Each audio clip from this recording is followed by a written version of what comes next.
డోలా crepe అండి item అంతా కూడా మనకి. డోలా క్రేపా? డోలా క్రేప్ ఓకే. మనకి డైలీ యూజ్ వాడుకోవడానికి అయితే చాలా బాగుంటుంది ఐటమ్ అయితే.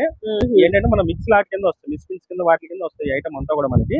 చూడండి దీనికైతే మనకి బ్లౌజ్ ఆపోజిట్ కాంట్రాస్ట్ అయితే ఇచ్చాడు మనకి. ఏంటి మిక్స్ పిన్స్ కింద వస్తాయి మనకి, కన్నాలు అయితే ఏమి ఉండవండి.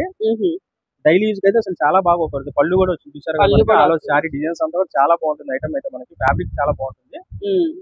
ఇది బాందిని స్టైల్లో. బాందిని స్టైల్. ఇక బ్లౌజ్ అయితే కట్ట మ్యాచింగ్ వచ్చింది దీనికి. ఓకే. కొన్ని బ్లౌజులు అయితే ఆపోజిట్ గా వస్తాయి చూసారు కదా, పళ్ళు కూడా వచ్చింది. ఇంకా శారీస్ అయితే స్టాక్ అవైలబుల్ గా ఉన్నాయి మనకి, ఇంకా ఐటమ్ అయితే మనకి. డైలీ యూజ్ అయితే అసలు చూడక్కర్లేదు, చాలా స్మూత్ గా ఉంటుంది క్లాత్ అయితే. ఎంతండి ఇంతకి ప్రైస్ ఎంతండి? మామూలుగా 550 అమ్మేదండి అన్ని కూడా. మనకి ఏంటంటే మనం మిక్స్ లాట్ లో వచ్చే కాబట్టి ఇది వచ్చేసి 270కి ఇస్తున్నాం. 270 300 లాస్ట్ టైం పెట్టాము, ఈసారి మనం 270కి ఇస్తున్నాము. చాలా బాగున్న ఐటమ్ అని చూసారు కదా. ఇంకా ఇవన్నీ కూడా కలర్స్ డిజైన్స్ అయితే ఇంకా చాలా ఉన్నాయి మనకైతే. షాప్ విజిట్ చేస్తే తక్కువ మీకు అన్ని చూసుకొని తీసుకోవచ్చు ఐటమ్ అయితే. డిజైన్స్ అయితే ఇంకా చాలా ఉంటాయి మనకి. Only 270 rupees madam. ఓకే.